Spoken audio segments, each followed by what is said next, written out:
In this video, I will guide you how you can add a calendar on your Shopify product page. So first of all, you need to simply click on the customize, and once you are in the editor of your Shopify, you just need to click on the catalog, and then you just need to select your particular product that you want to go with. So simply click on it, and then what you need to do is to simply click on this add section, or you can simply click on this add block.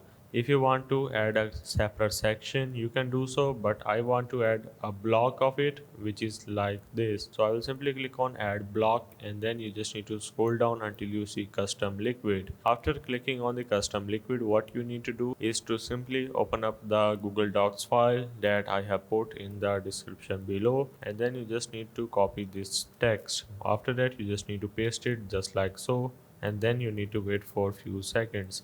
After that, if I scroll down, as you can see, my calendar has added successfully, which I can simply click on it and then choose the date. Now you can also adjust this text from the Google Docs. You can simply change it, or you can simply remove it just like so, and then you can simply copy again and paste it just like so, and there you have it. Now click on save, and now if I preview this and go for my same product, as you can see, the calendar has added successfully. So that's the way of how you can add a calendar into your Shopify product page.